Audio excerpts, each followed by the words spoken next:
Hello everyone, I'm Nikki Gamble from Just Imagine and thank you for joining me for this spring special edition of Book Breeze. I think spring might have arrived at last. It's been a long time coming and it's been a little while since our last Book Breeze as well. So we've got quite a lot of catching up to do. If you're watching Book Breeze Premium via our online platform, then you'll be able to enter our big box giveaway and there'll be a question that you can answer coming up later. And we have 10 big boxes of books to give away this time. So somebody's going to get some great books for their school library. However you're watching, I'm really pleased that you're joining me and can't wait to share some of these delights with you. First up is Twinkle Twinkle Little Star by Lucy Rogers. It's a sing-along songbook. It's published by Scholastic. And the reason that I've chosen this book is that it provides step-by-step instructions for accompanying the song with British Sign Language. The pictures show a diverse group of children and their families joining in with the rhyme. And I hope there will be more titles in this series because we don't have enough resources of this kind available. Now, for very young children from around 2 upwards, I highly recommend Ken Wilson Max's Lenny series, published by Alana Max. Lenny in the Garden is the latest edition. It's a gorgeous series about the joys of everyday experiences. And this time, Lenny is in the garden with Mummy while she's gardening and doing the daily chores. He takes delight in watching small things like the ants moving along a leaf and the spider spinning a web. When the day is done, Lenny and Mum gather together to sing a rhyme, Tommy Thumb. Ken Wilson Max, if you don't already know, has been a real mover and shaker in terms of inclusivity in children's books for many years. And I'm really delighted that we're going to be celebrating his many achievements with a special Audience with Ken Wilson Max, a free online event on the 12th of July at 7 o'clock. So if you're interested in finding out about Ken's experiences, please look out for the link via our usual social media channels. Now, you might remember B is for Baby by Atinuke and illustrator Angela Brooksbank, and they've teamed up again for another alphabet book, L is for Love, depicting urban and rural scenes in Nigeria. The book is published by Walker Books. And the artwork is absolutely delightful. There's plenty to talk about in these pictures. For instance, what are the large things and the little things that can be seen in the picture on the top left? This will have adults and children scrutinising the pictures. On the bottom left, is it the elephant or the people who have a long way to go to reach home, and where might home be? The people in this book are beautifully observed, and there's a delicacy in the way the paint and textures have been applied to create the effects of light, as you can see in the top right-hand picture, and the translucent fluidity of the fine lace that you can see in the bottom right. There are children playing with the fabrics, and you can see the face underneath the lace there. It's a lovely book for nursery, but I think it could also generate discussion with older readers too. Where is Cat is a cute story from Klaus Pfluger Award winner Eva Elund. She's a graduate of the MA in Children's Book Illustration at the Cambridge School of Art. Now, Cat enjoys the quiet life. As long as Cat has plenty to eat, something to play with, a little bit of irony going on there, and opportunities to exercise, but most of all, opportunities to sleep. This, then Cat is very happy. But, and there always is a but in a story, when a visitor comes to the house, things are about to change. I love this image with the alarmed birds and the cat's wary expression. We're not actually told who the visitor is, but the shadow on the bottom right gives us a clue as to what is about to happen with those outstretched arms. It's Susie who's come to visit her auntie, and she wants to play with Cat. She wants to dress up and dance and play mummy and daddy, but Cat is nowhere to be found. That is until bedtime, and then Cat curls up quietly on sleepy Susie's bed. The book is expressively illustrated with a limited colour palette and this bright neon pink. New printing techniques have seen an emergence in recent years of neon colours in children's books, and you might have spotted those. It's a great illustration choice, I think, to have a white cat so that it blends into the background, which is perfect for this story.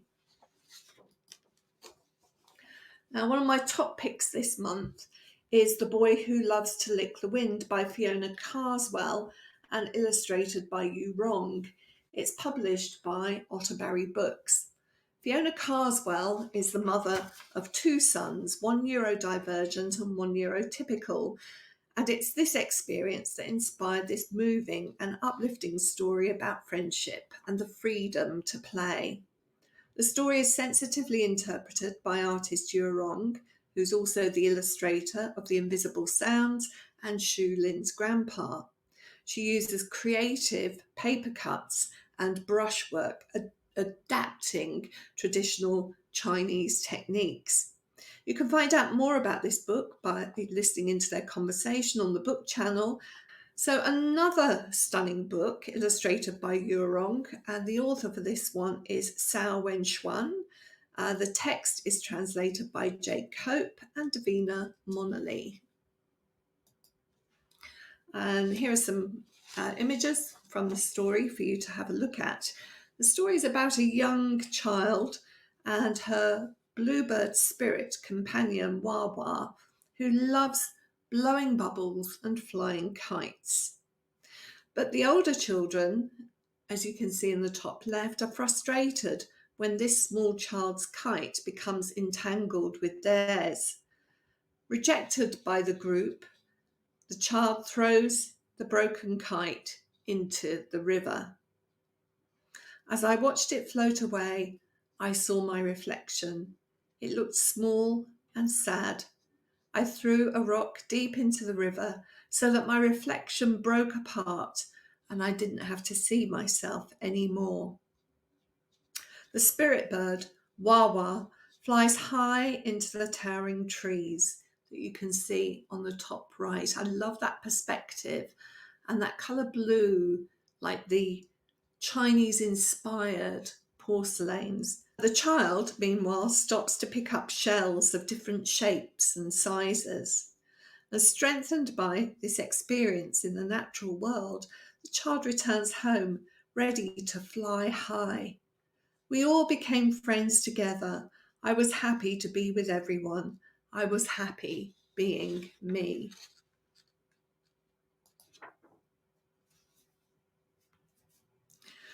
Now, we're staying with China for this visual feast of a book, Dim Sum Palace. It's the debut book of author-illustrator Bang. And in a short video introduction, she explains how the idea for the book came to her during lockdown. She missed dim sum so much that she started to fantasize about it, to the point that she dreamed that she'd been turned into a dumpling and had to find her way out by eating it. So then a story was born. Liddy is excited for bedtime because she knows that the next day she will be going to the Dim Sum Palace. And in that place between sleep and waking, a smell drifts into her room. She gets up and follows the smell right to the Dim Sum Palace. And there, two larger-than-life chefs in their tidy whites and big chef hats are making dumplings, surrounded by bao buns and egg custard tarts, spare ribs, and other delicious Chinese fare. tiny Liddy climbs in among the bowls of congee and delicious sweet treats, and then falls into a bowl of dumpling filling. Liddy is turned into a dumpling and looks good enough to eat. And after a close escape, she is very nearly eaten by the Empress of the Dim Sum Palace. She curls up in a warm bun and falls asleep before being returned gently to her own bed. This surreal artwork with dreamlike qualities, the tumbling into the dream world and the massive adult chefs recall Sendak's In the Night Kitchen, but the style and the story are uniquely this author's. It's simply delicious. My next two books, Elkie Is Not My Dog and My Friend Andy, not only have dogs in common, but have similar themes, as you'll see when I talk about them. We're going to start with Elkie Is Not My Dog by Elena Aravelo Melville and illustrated by Tonka Uzu. It's published by Scallywood Press. A stray dog is adopted and named by a group of friends, and this story is narrated by the child in the red dungarees. Elkie is not my dog. In fact, I don't know for sure that her name is Elkie. She must have had a name when we met her, but we couldn't ask her because none of us speaks dog. Poor Elkie. She must have been walking for a long, long time. Her paws were worn, her coat was dull, her eyes were sad, but we knew we were going to be friends. So this lovely friendship develops between the stray dog and the group of children who are very empathetic, and they share their days with Elkie. I love Uzu's depiction of the children in the dappled shade of the tree. It conveys to me that sense of a long, carefree summer, the type that exists in childhood. But not only does childhood have to come to an end, but the day comes to an end as well. And when the children go home, Elkie is left alone and she has no home to go to. Then one day, the children find that Elkie does not come and meet them as usual at the school gate. The children look for her and find her hurt and scared. With the help of Mrs. Potts, they gradually nurse the frightened dog back to health, providing food, shelter, and family. The little child in the red dungarees says, "Like I said, Elkie is not my dog. She's not even our dog. We are Elkie's people." It's a wonderful story about kindness, caring, and belonging, which may give readers a pause to think about the way we treat both people and animals estranged from their homes. The second book about dogs and homelessness is My Friend Andy by Emma Chimmery. But before talking about it, I thought it would be interesting to show you the English and the French covers for this book side by side. Looking at the English cover on the left, who do you think Andy is? And who is the speaker of the story? The cover on the right gives the title Toby the Homeless Dog. What feelings are evoked by the different cover choices?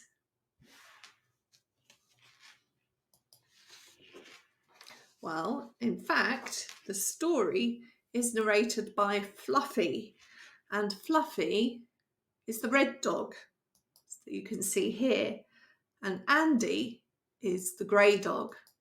So there you see them together on this spread, Fluffy rushing towards Andy. Lily, the little girl waving at the homeless man on the way to the park with her mum, is there with her dog Fluffy. Fluffy wishes that she could play with Andy, but it's not allowed. It's the same every day, but then everything changes. Lily throws Fluffy a ball and it shoots out of the park. The little dog runs after it and is soon lost in the hustle and bustle and shrieking of the city traffic until Andy and her dada, the man playing the guitar, come to the rescue. Fluffy loves playing with Andy, but Lily, meanwhile, is distraught about her missing dog. Then one day the man spots a missing notice and it has Fluffy's address on it, so he decides to take the dog home. And from then on, things change. Mum takes Lily and Fluffy to the park as usual, but this time they stop on the way with a coffee in hand, and there's time for Mum and the man to chat while the dogs and Lily play. There's a sort of irony here in this picture too, I think, with the man sat in front of a high-end estate agent. It's perhaps less confronting to make the point that dogs have no social boundaries. It depicts that emotional bonding that many homeless people have with dogs, the need to belong with no judgment being made about where you come from and why you might not have a home to return to at the end of the day. There's so much in that book to provoke thoughtful discussion, and that's true also of my next book by Tom Percival and illustrated by Richard Jones. This is a story about tiny voices being heard. One day, the bird with the tiny turquoise flash on its wings hears a worrying sound, a low, distant rumble that shook the trees, and so she decides to investigate, and she discovers a mechanical beast tearing up the earth and crushing their homes. The bird tries to warn the creatures of the forest, but they don't notice her. However, the little bird persists. Nevertheless, the animals decide to flee, but the bird stands her ground. She has another plan, a plan for passive resistance. We will fill up the clearing and sit still. Miraculously, the plan works. The workers climb into their machines and turn away. And that is how the forest learnt the song of the small, quiet bird with the turquoise flash on one wing. More birds, this time with one of my top picks of the month, Bird is Dead. I'm just going to show you the inside of this book, Bird is Dead, by Tiny Fisher and illustrated by Herma Starveld. It's published by Greystone Books on the Aldana Libros list, and I think it's another triumph for this Canadian publisher.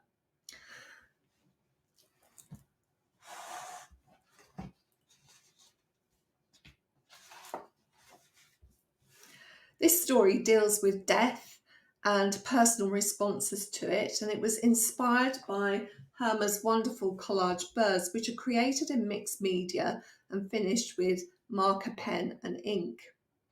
In spite of the subject matter, this is not a book without humour, and having, like most people who've reached my age, experienced many bereavements of close family and friends, I know that even in the saddest times, humour can find its place and does indeed help many people cope while they are grieving.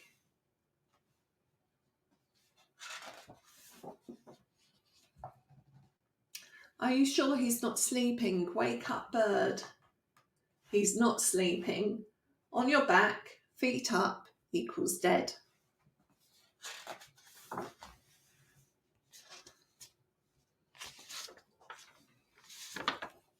What makes this book stand out from other books on the topic is the acknowledgement that we have to process death in personal ways. Some of us need to cry, and crying with others can be therapeutic. And there's no time limit that we can impose on the appropriateness for crying. Can you stop crying yet? No, just a little bit longer. The text is written in these snippets of dialogue which take on more potency due to their compressed nature. The artwork is characterful, the relationships feel authentic. We're reminded that when somebody's died, it doesn't always bring out the best in us. I'll take care of it. Oh, why you? Because I'm good at taking care of things. Hey, so am I. No, you're not. People wanting to take control. The story takes us from the burial through to the wake. It's a time for remembrance and celebration, for connection with friends and family, a rite of passage that helps us to understand the circle of life. We're also reminded in this story that just because a person has died, we don't have to eulogize them if we did not have positive experiences with them when they were alive. He was my best friend. Mine too. Well, he wasn't mine. He always pecked up all the food right out from under my beak.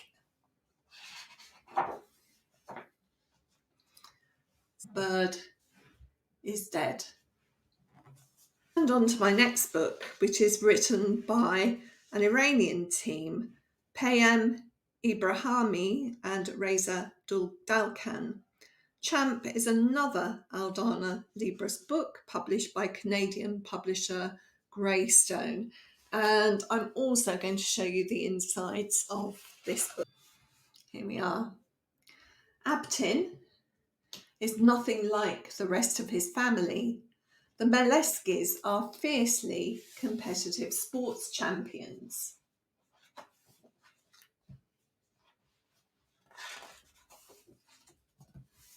There they all are, all looking very competitive indeed. Now, they expect Abtin to become a great athlete too, but Abtin is a reader and an artist, and he has his own way of doing things. He's nothing like his family. In fact, he doesn't even have the family trademark, the mole on his top right lip. And here you can see them all conversing, the tiny baby helping him to become a champion. His father would say, you must make your family proud, you must win a bunch of trophies, you must wear a gold medal around your neck, you've got to be a true Maleski, a true champ. And the message is conveyed by the differentials in scale here, but also you'll notice the portraits of all the ancestors forever looking disapprovingly at Abtin. Even in sleep, the father is exercising while Abtin reads. Father even tells him what he should be dreaming about. But as we all know, you can't control somebody's dreams. He tells him how he should be walking down the stairs. More disapproving looks. Tells him that he should be training. Red's an interesting colour, conveys so many emotions, but here it has a very angry feel. Nothing his father did to help made any difference. Father said, forget about being a champion. You couldn't even be a flagman at a race. So Abtin isn't sure what to do. And then he has an idea, which of course readers, artists, thinkers do. He collects together all of the weights and starts to build them up. And then this is the best way he can think of to make his family happy. He paints smiles on their faces. Don't they look better?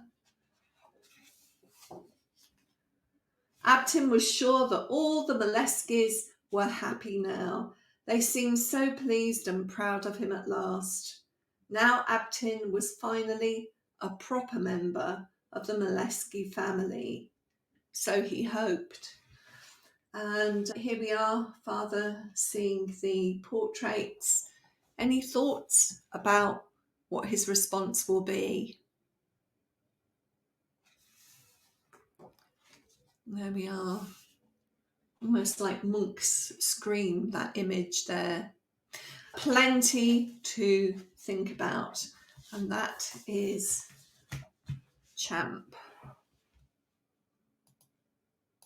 Okay, so on to Christopher Nibble, which is a reissue of a book previously published by Oxford University Press and is now published by Graphic, and we're delighted to see it. The book is written and illustrated by Charlotte Middleton. Christopher is a guinea pig and he lives with his family in Dandyville, and his favourite food is, yes, you've guessed it, dandelions. However, dandelions are becoming scarce and the price has risen astronomically. Soon there are no dandelions left at all until Christopher discovers one growing outside his bedroom window. What will he decide to do? Well, he goes to the library and finds out about dandelions. Then he cultivates his dandelion until it becomes a dandelion clock, and then he climbs the nearest hill and releases the dandelion seeds in the wind so they can be carried far and wide. This book includes end matter about dandelions and growing plants.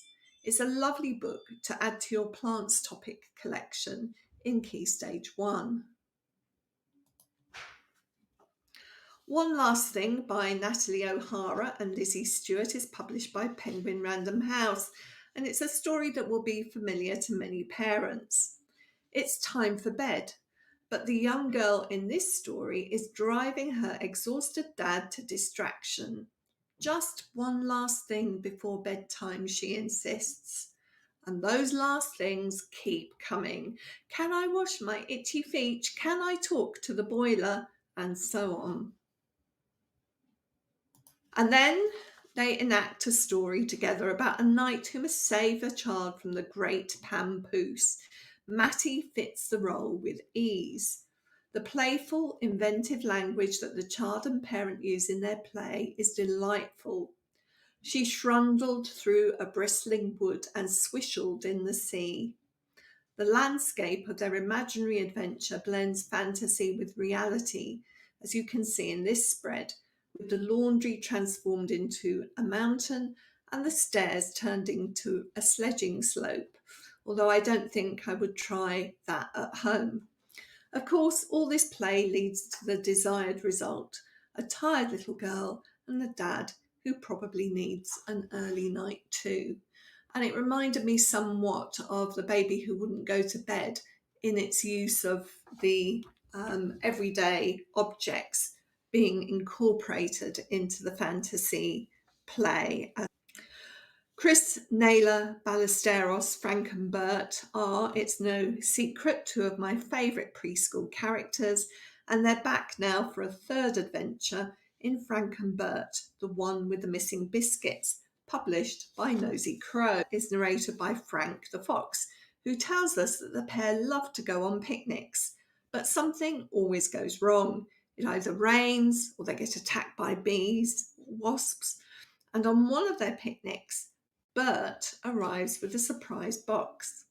Frank wants to know what's in the box, so when Bert falls asleep, curiosity gets the better of him. As he gingerly opens the box, he finds that it's full of his favourite caramel crunch biscuits. Perhaps if he eats one or two, nobody would notice. Have you ever done that thing with the chocolates where you eat one and then move it so that the space doesn't look too big between them? Well, that's what he's doing here. Anyway, exercising restraint is quite beyond him, and soon there is nothing left but crumbs. How will Frank explain what has happened to the cookies? And how will Bert react? There are a few surprises on the way to keep preschool children entertained, and this is another lovely story about friendship, giving and forgiveness. Now, Wolves Will Not Be Wolves by Frances Strictly and Hannah Abbo is a story with an unapologetic message. The wild woods are waiting, and Little Red wants to have an adventure. But weighed down by the king's decree to be good and warnings from other fairy tale characters that the big bad wolf is about, Little Red's idea of adventure suddenly seems to be fraught with problems. And then, on meeting Goldilocks, Hansel and Gretel, and the three little pigs, Little Red quickly goes from being curious to furious, and she wonders why she needs to alter her behaviour when the big bads are free to wander anywhere. This story reminds me of a 1970s socialist collective retelling of the story that I know that was rewritten to combat some of the misogynistic messages of the Perrault version of this tale. The message in this one is clear, but the downside is that there's little room for interpretation. It's a book that it is a useful discussion point and classroom resource. Ross Montgomery and Richard Johnson are the perfect pairing to tell this story about loneliness, friendship, and community. The book is published by Frances Lincoln. The story is narrated by the little girl pictured on the cover, cradled in the arm of that gorgeously cuddly looking white beast. One day she notices the awkward creature. There's a thing on my street. He lives at number 52. I see him sitting in his garden when I walk to school. He's a big lumbering creature, and she doesn't think he has any friends. So one day she brings him a flower. And then a beautiful friendship blossoms.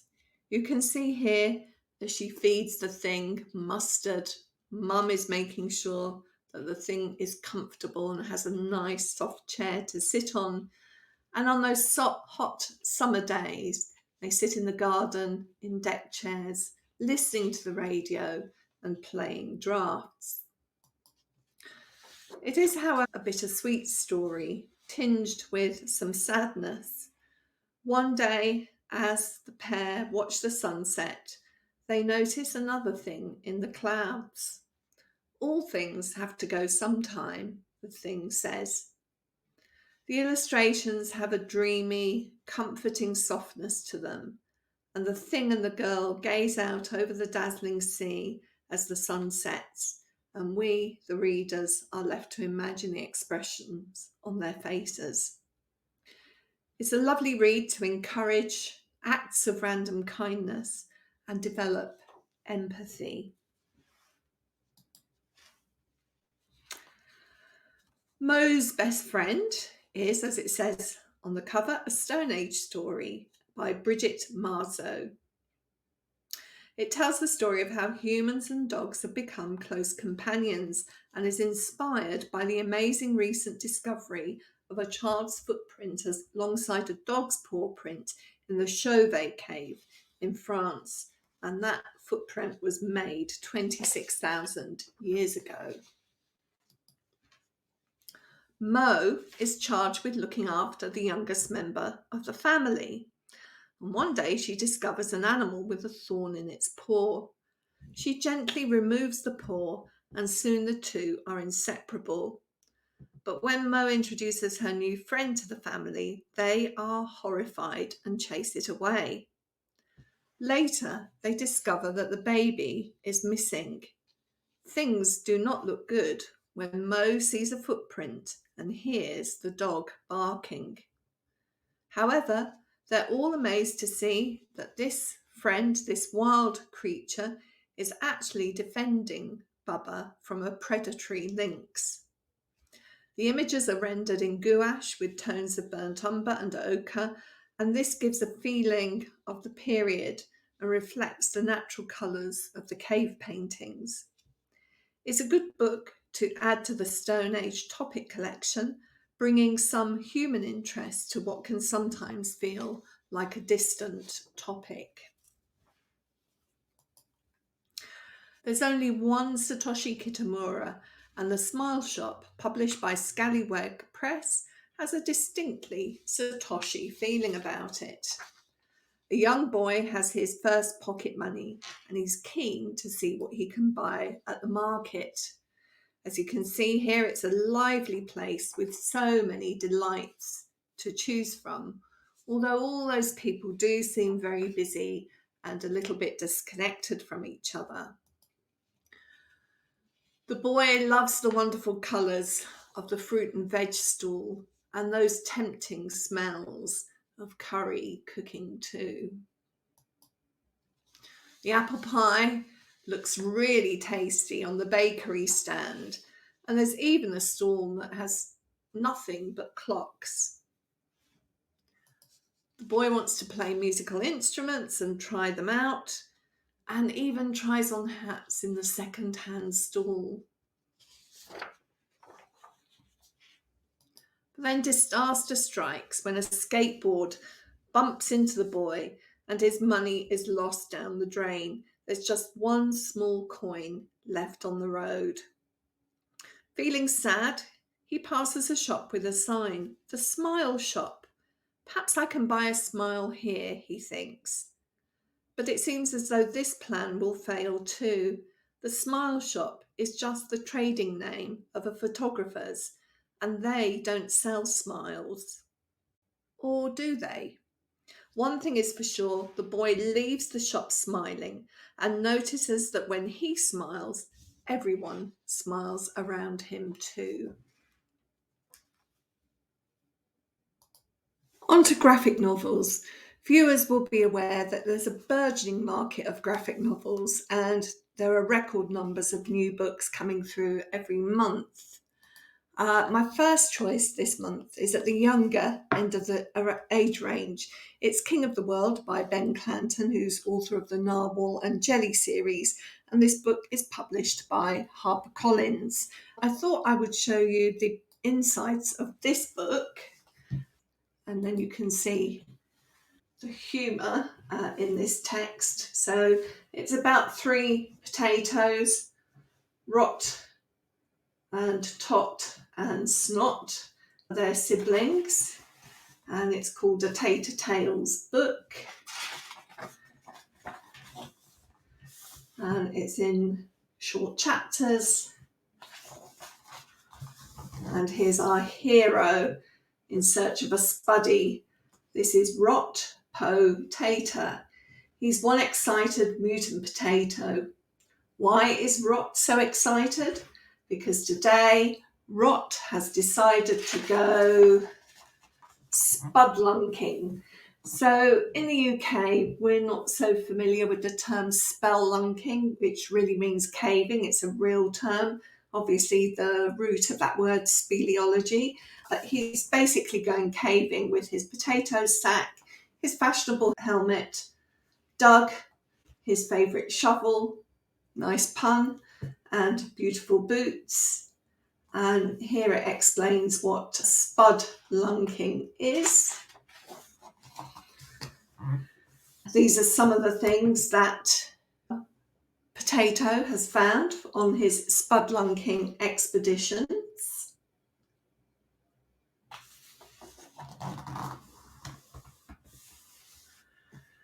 And he really wants somebody to go with him, but Tot is too busy and Snot really doesn't want to go. So he's rather cross and off he goes on his own. The next chapter has him digging down, dreaming of what he's going to find. And this spread here reminded me a little bit of Mac Barnett and John Classen's Sam and Dave Dig a Hole, because here he is finding his route underground and doesn't find anything, and yet there are all these, like a unicorn skull and a yellow submarine, but he just keeps missing them. And then by chance he treads on a very sharp crown, and that is when everything changes.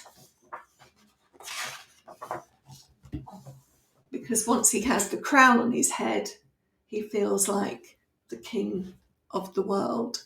And that's where the story really begins. So Ben Clanton, the king of the world. The next book is Agent Harrier. This book will self-destruct by Ben Sanders. It's a very stylish book.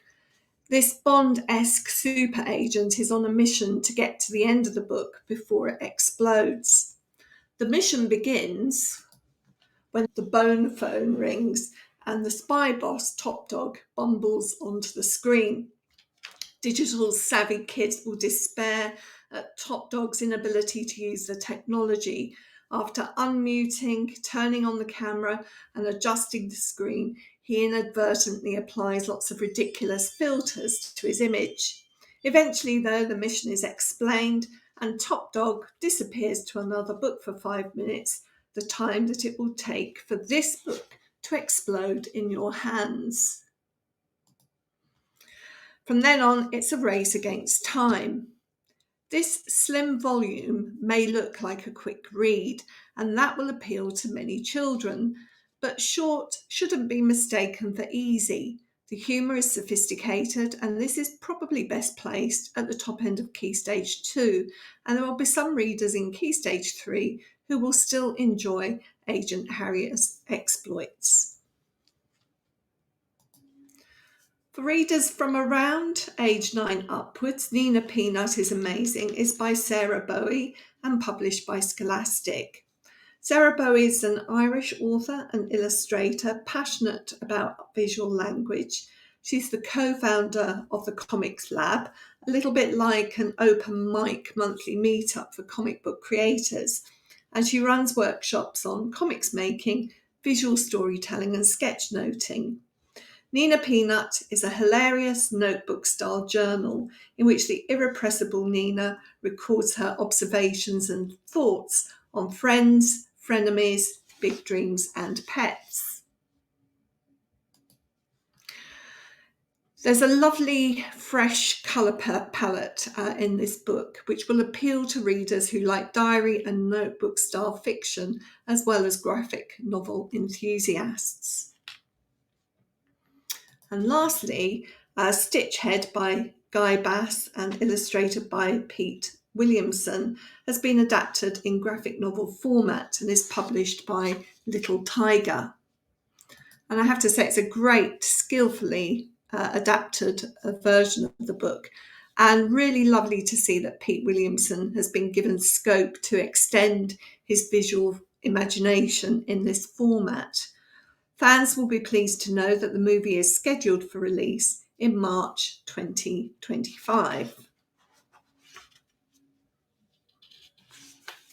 And so to first chapter fiction. It's great to see this new series, Murray and Bunn, from Adam Stower, author of the King Koo series, as well as picture books such as Slam. Of course, he's also the illustrator of David Walliams' books. Murray is this adorable little kitten who looks as though butter wouldn't melt, allegedly. He likes peace, quiet and warm sunshine, but we all know that cats have a secret life beyond the cat flap. Sometimes the cat flap takes Murray into the garden, as expected, but sometimes its magic powers transport Murray and his sidekick Bun somewhere else altogether, and in this opening adventure, the intrepid duo are transported back to Viking times, where they narrowly miss ending up as troll treats. It's a great comic adventure for readers from around 7 upwards who will enjoy the visual and gross humour and the wordplay. Adventure Mice on the Moon is the latest in this gorgeous first chapter series from Philip Reeve and Sarah McIntyre, published by David Fickling Books. In the latest adventure, Pedro and his friends blasted into space expecting to be the first mice on the moon, but it wouldn't be an adventure if it was that straightforward. You get the feeling that Sarah is really enjoying creating these books, which contain some of her finest illustrations. It's a top pick for first chapter fiction, and you'll definitely want this series in your school library. Another series that's proving to be really popular with the schools that we work with is the Rudy series from Oxford University Press. Rudy and Femi have been invited to Edie's birthday party, but ghost parties are a little different to what they used to be, and they have to deal with spooky pranks, ghastly party games, and a hunt for a missing poltergeist. The question is, will they conquer their fears and manage to give Edie the best birthday party ever?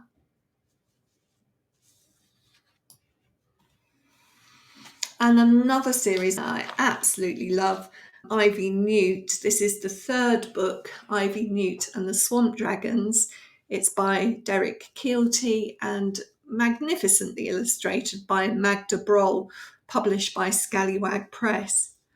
In this third outing, Granny's magic bubble bath creates Ivy and Tom lookalikes, and they in turn make dangerous doubles of the swamp dragons. When a fiery attack is launched on Miracula, the real Tom and Ivy have a race against the clock to stop everything going up in smoke. On to middle grade fiction. First of all, The Untamables by Claire Pollard, which is published by the Emma Press. You may have attended the live event that we did to launch this book, and if not, you can catch Claire talking about it on our podcast in the Reading Corner. Claire Pollard was inspired to write The Untamables after reading a book about King Arthur to her son and realising that the Knights of Camelot were a bloodthirsty crew, always hunting or going into battle with others they didn't approve of. As Claire reminds us, history is written by the powerful. What if the story had been told by the working class rather than the political classes? Her story is told from the point of view of Rowan, a young dog boy, and Elva, a disabled kitchen maid. Through their eyes, we see the actions of the knights differently. The story draws on Arthurian tales, for example, the quest for the Holy Grail, which Rowan and Elva embark on with a view to healing Rowan's mother and Elva. There's a cameo appearance from the Lady of Shalott. Her story doesn't end as you are led to believe in the Tennyson poem. Claire weaves in themes of environmentalism, speaking truth to power, respect for animals, and the connection between environmental health and human health. As well as the human characters, you'll meet a cast of questing beasts and fairies from the Celtic tradition. As I say, for more insight into this story, listen out for the episode in the Reading Corner. Another author you'll be able to hear chatting in the Reading Corner is Lucy Strange, talking about her latest novel, The Island at the Edge of Night, published by Chicken House. This is a mystery story set in the first half of the 20th century on a remote Scottish island, partly inspired by a family visit to the Isle of Skye. This story is also underpinned by environmental themes, and it has a delicious atmosphere of brooding Gothic. You'll be on the edge of your seat from the first page and a half of prologue, where we discover that the young protagonist, Faye Fitzgerald, has been involved in a traumatic incident that she cannot remember. Her beloved father has become detached. Faye describes him as a closed door. And it's decided that she must be shipped to a boarding school on a remote Scottish island, which is presided over by an unpleasant headmaster, Dr. Leiter, and his cruel but superficially beautiful wife, Nurse Violet. Faye is quietly subversive, intrigued by the books in the school's library, which she has been tasked with restoring because it's believed they will be of monetary value. And amongst the other children, there's imprisoned also the gloriously named Boudica Braithwaite. Now, she's the counterfoil to Faye. She's loud, defiant, and brave. Gradually, the two develop a friendship and reach out to the other children who've been conditioned to mistrust each other. Underpinning the story is a scientific theory of trees based on Peter Wollenben's The Hidden Lives of Trees. This is a fast-paced read with short chapters and a mystery to be unravelled. And on to non-fiction. I absolutely adore The Little World of Ants by Cara Rooney, and it's published by Macmillan Children's Books. Cara Rooney was a winner of the Macmillan Prize for Illustration, and this is a very child-centred, fabulous little interactive book full of quirky details which will both engage and inform. And the best way to have a look at this one is to take a look inside together. And it's got a lovely chunky die cut on the front cover, great for little fingers, and really stylish illustration. I love the ants that are crawling across the bottom of the end papers here, all very individualised with smiling faces. You can imagine children drawing their own ants, and of course this book can be used to encourage them to do that as well. To Lauren and Aidan, Keep Playing Outside reminds me of the Ken Wilson Max book that we looked at the beginning, with Lenny exploring his garden and observing closely. And this is a book which is all about close observation. When you go outside exploring, look closely and you'll find lots of different insects. Here's a little ant. Can you find some more? So we've got a slug with a slimy trail and a worm and some more ants underneath that stone. And here, this reminds me again of the Ben Clanton book, The King of the World, that we had a look at with the cutaway underground.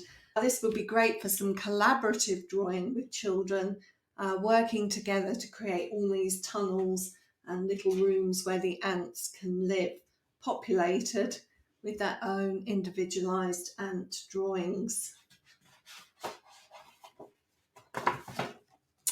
Some flaps here that show us that actually ants can climb very, very high.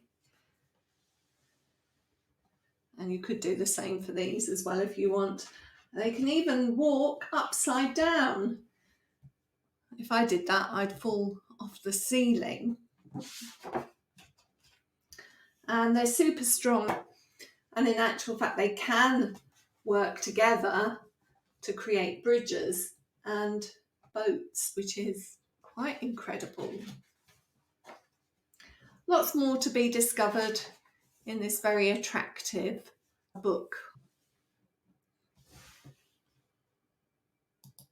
My next choice is Measuring Me by Nicola Kent. It's a book that we have just added to a collection of books all about me that are recommended on bestbooksforschools.com. It's a delightful book published by Little Tiger, and again it has a very child-centred approach, this time to measurement. My body is amazing. Just look at some of the reasons why. I'm as tall as 10 tin cans. And the boy in this picture is measuring his weight, imagining them as a bundle of toys. And when we think about our bodies being made up of water, perhaps that water would fill all of these containers. This book could spark investigations at home or in the nursery, using everyday objects for measuring things. For instance, how wide is the span of your hand or a footprint? What would you use to measure it? The book comes with a height chart, as you can see, and has plenty of child appeal. The Brilliant Brain is the first in a new non-fiction series from medical doctor and writer Dr. Rupa Farooqui, and there's a new one that's going to be published very soon called The Super Skeleton. Every moment of every day, thoughts pop into our heads. Sometimes our thoughts are pictures, sometimes words, sometimes feelings, sometimes a bit of everything. But where do we think our thoughts? The answer is inside your own head. That's right, it's in your brain. The reader is told that the brain is located in the head, and it uses the popular analogy of the brain being the body's control room, with the biological equivalent of buttons and levers responsible for a vast range of jobs. The illustration is lively, and there's a good clear layout, making this both appealing and easy to read. Do talk to children about how diagrams are representations and what exactly they are representing. What's obvious to us isn't always obvious to young readers. There's plenty of interesting information in this book for adults too. Did you know that while the limbic system sends us messages about feeling happy or scared, we're still not sure where emotions like feeling shy originate in the brain? It's good to see a non-fiction text for children pointing out that there's still so much for us to learn, and perhaps they will be the ones to discover the next piece of the jigsaw. Now, I'm a huge fan of the corvid family. They're so clever, and I love the sound of crows cawing in the winter, and the sight of those ploughed fields. Let's have a look at this lovely book, which is illustrated by Olivia Lomenick-Gill and written by Chris Butterworth. So if we have a look inside the end papers, first of all, I love the naturalistic approach for these eggs here, which are all painted to scale. We've got a beautiful blue jay's egg. This large one is a common raven. That's the jackdaw there.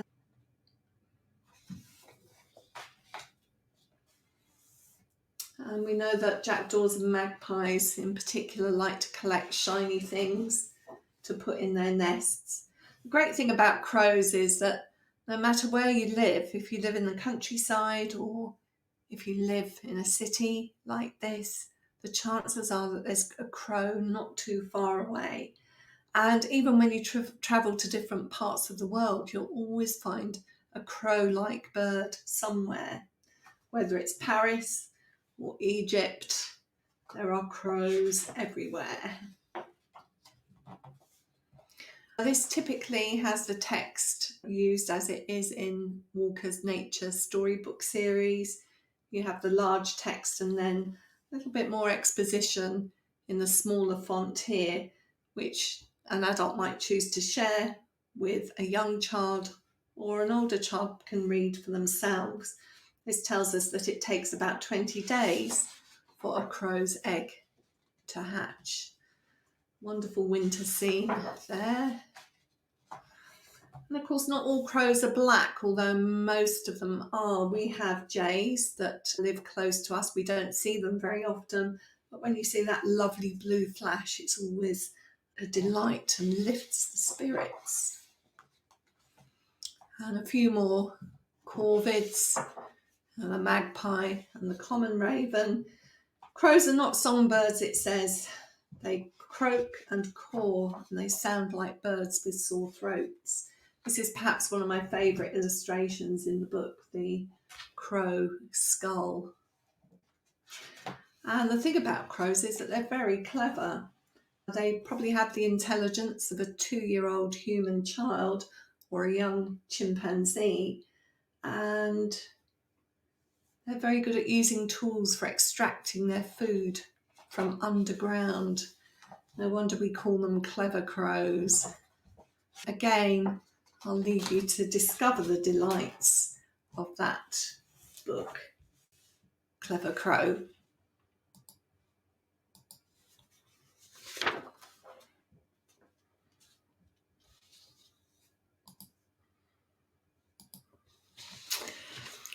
So this tree doesn't look like it's doing very much. It doesn't move or even make a sound unless the wind blows. It just stands there in the sunlight, big and green. This is Nicola Davies and Emily Sutton taking us into the secret world of trees, explaining the processes of photosynthesis and respiration. before it takes us back to prehistory and the evolution of plants and explains the importance of keeping carbon locked in the ground. From tropical forests to grasslands and seaweed jungles, our green neighbours are there to remind us that green is the most important colour in the world. Claire Saxby and Jess Rycliffe's Tree is published by Allen and Unwin, and you may recognise their earlier collaboration, Iceberg. This story begins with the view of a forest from above on a misty morning, but one tree stretches up taller than the rest. As the mists clear, we can see the towering tree. And when we turn the page, we see the roots underground, the white threads, fine as floss, connecting this tree to others, the roots providing shelter for worms, ants, spiders, and burrowing mice. This tree is home to wildlife on the forest floor, in its trunk and branches. The book is set in the Australian rainforest, where the giant gum tree grows to 90 metres and towers above the canopy. There's a fold-out page in the book to give the reader a sense of just how tall these trees grow. They're also known by the name mountain ash, not to be confused with the rowan tree, to which we Europeans give the same moniker. You'll spot Australian wildlife in these pages, the echidna, the lyrebird, tree creepers and possums, just to name a few, and also slaters, and they're what we call woodlice. There are sumptuous illustrations and a lyrical text, and they combine to make this an irresistible book. We're going to be adding it to our collection of books about Australia. We do have a collection of books about trees, and there you can see some of them. How to Teach Grown-Ups About Climate Change by Patricia Daniels is illustrated by Aaron Bletcher, and it's published by What on Earth Books. Using the latest science, children are introduced to the myths that adults in their lives might recite, and it counters them with fact-based mythbusters. The tone is engaging and positive, so this will not feel like a weight on children's shoulders. Topics covered include: why is Earth so special? How do we know about climate change? What causes it? And very importantly, how can we recognise false information? And we'll just have a look at some of the internal spreads here so that you can see the layout. Again, What on Earth's designs are usually very clear for readers to follow the text.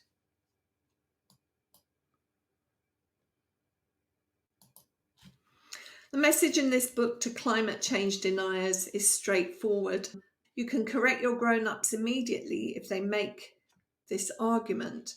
Climate change driven by humans is a scientific fact. It's as real as gravity or radio waves or tomorrow's homework.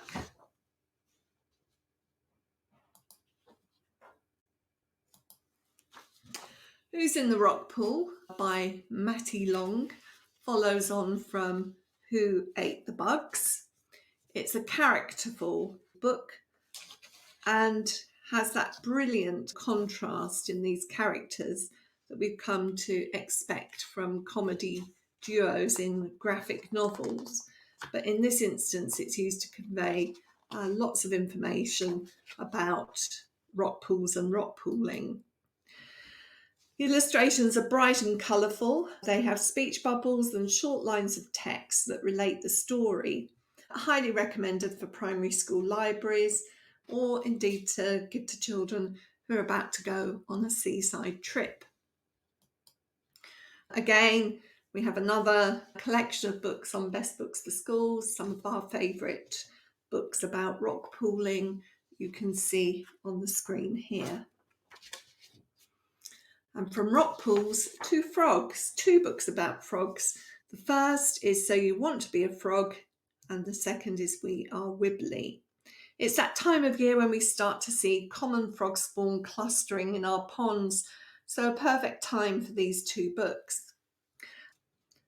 Both books are written from the point of view of the tadpole or frog. In We Are Wibbly, the tadpole has a distinctive voice that lends itself to a dramatic reading. We follow the little tadpole who is the last to burst out of the wibbly, the frog spawn. He's the last to grow legs and the last to grow arms. You know, some tadpoles don't feel ready to become frogs, just as some children don't feel ready to move on to the next stage, like starting school or nursery. But even the youngest frog grows up and it learns how to escape the clutches of the furry danger monster, as it does in this picture here. This illustration is taken from So You Want to Be a Frog. Fabio the frog is on hand to induct all new frogs and children into the frog club. If you want to be a frog, you'll have to learn the rules. First of all, you will need to stay damp, stay shady, and stay cool. Frogs must look after their skin because they breathe through it. So rule 1 is to start small and wriggle well. The diagram showing growth from frog spawn to fully grown frog is laid out well, making it easy to follow. An adult sharing this with preschool children will no doubt encourage a little bit of play acting, making ourselves very tiny and practicing wriggling. Rule 2 is to jump far and jump often. Imagine being able to jump the length of 2 buses. That's impressive. Other rules: detail colour choice, making friends with froggy relations around the world, choosing the type of frog you want to be. Do you want to be a flying frog, a hairy frog, or just big, like the Goliath frog? There's sections about connecting with prehistoric ancestors, learning how to blink and swallow at the same time. Blinking really does help a frog to swallow. And then there's the opportunity to make frog noises. It's informative and fun for children from around 5 upwards, and you might like to share sections of the book with younger children too.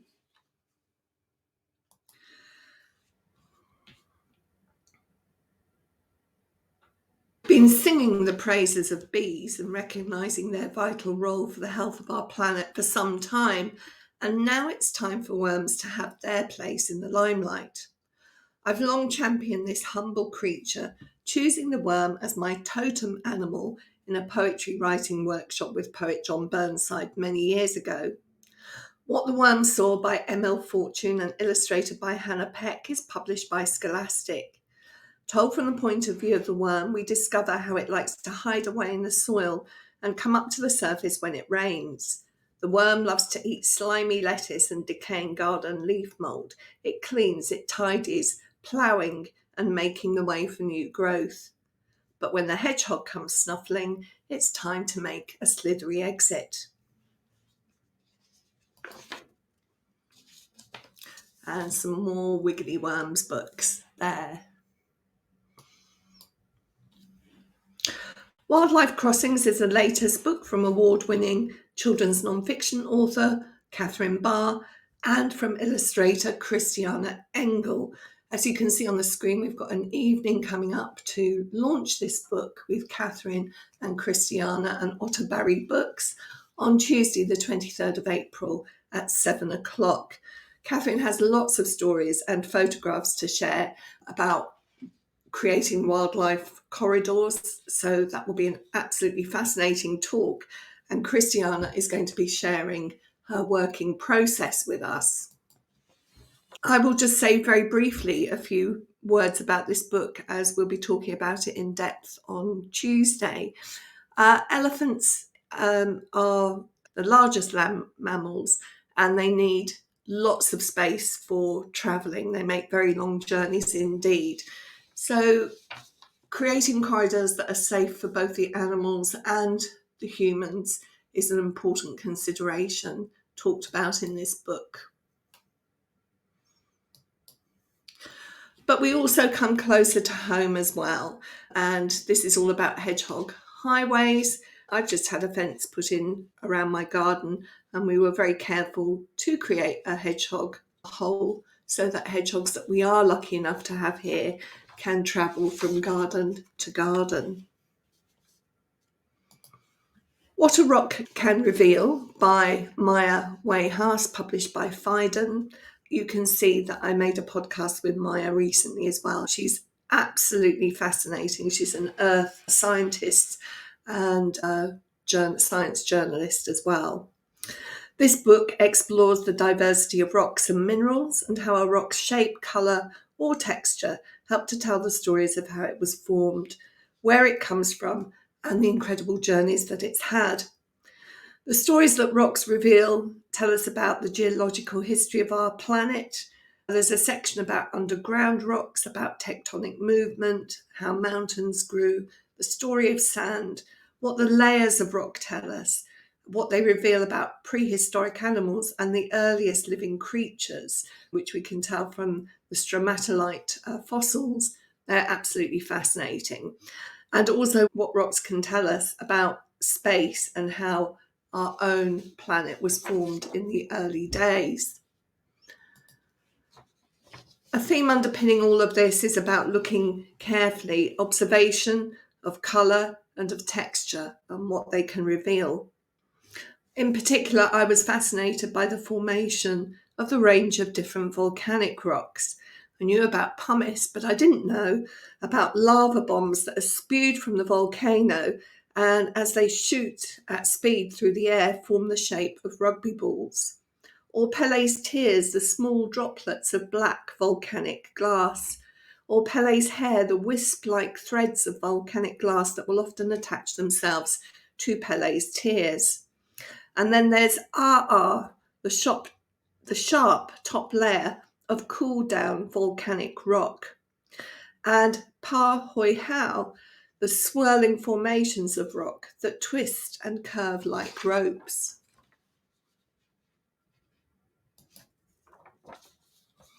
This book will make you an artist by Ruth Mulligan and illustrated by Ellen Surrey, is published by Nosy Crow. It's a colourful, large format book and readers from around 8 years old will enjoy poring over it. It starts by encouraging the reader to change their bedroom into an art studio by gathering together different materials. There's a brief introduction to colour theory, but the majority of the book is devoted to double-page spreads about 25 artists, each including an art project and embedding a photograph of real artwork into the picture. As you would expect from Nosy Crow, attention has been paid to the inclusivity of artists, both male and female artists from around the world as well. So this one here about Artemisia Gentileschi, who there was an exhibition of not so long ago in London, focuses on self-portrait. The page about Hokusai introduces block printing, and the page about Moses Williams introduces silhouette painting using shadows. I remember doing that at school. And here the spread about Monet introduces the idea of painting out of doors. Further projects include pointillism, still life, cut paper, collage, abstract mobile, surrealism, and sculpture. Glossary words are emboldened in the text, although I did see performance art emboldened and it wasn't in the glossary. I think that's probably an oversight because the book is very tight on the way that it's organised and presented. So I think that's just one that slipped through. It's an attractive book that would be a good gift as well as an addition to the art section in the school library. A brief mention for Flags by Robin Jacobs and illustrated by Ben Givens. It is published by Cicada Books. And flags are a bit of a fascination for many children. And this avoids the simplistic presentation of being an index of flags country by country and is organised so that we understand how flags are designed, what different colours mean, how groups of countries have the same colours and aspects of the same design. An example of that would be flags that have the Union Jack within them, or flags that have the Pan-African colours.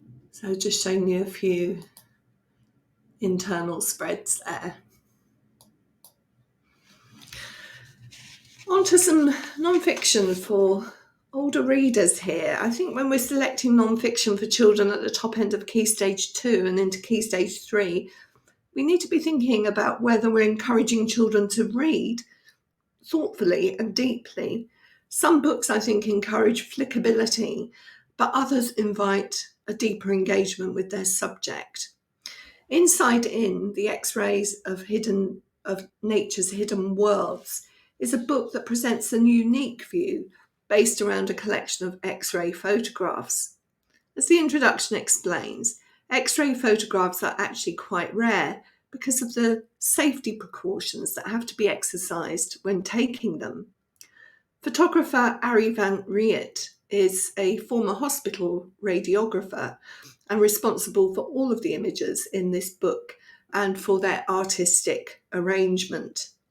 The book is divided into sections: arthropods, mollusks, fish, amphibians, reptiles, birds and mammals.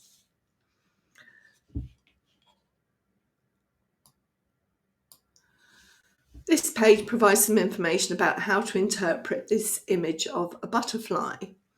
The dense body is quite small compared to the surface area of the wings, but it's packed with muscles that give it the strength to keep those wings moving.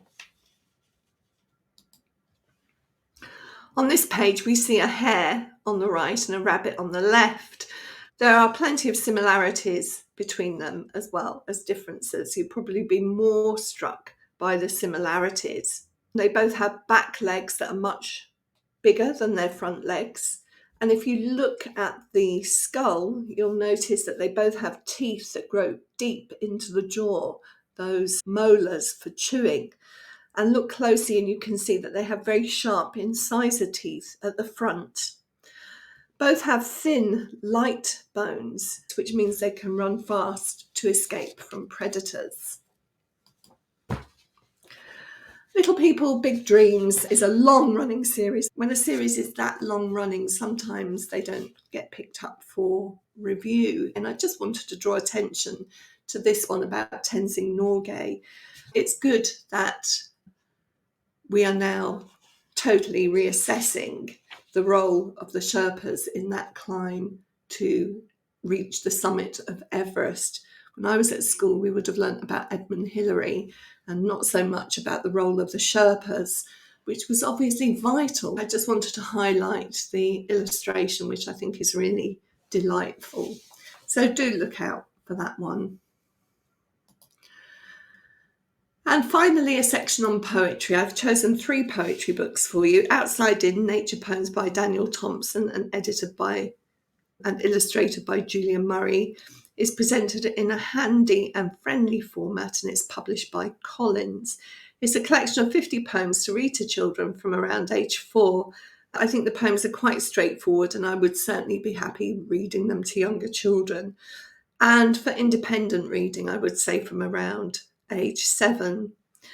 Teachers will find it a useful book to dip into, as it covers a wide range of subjects that can be read alongside science topics. We have a new collection of poems, hooray, from Children's Laureate of Wales, Alex Wharton.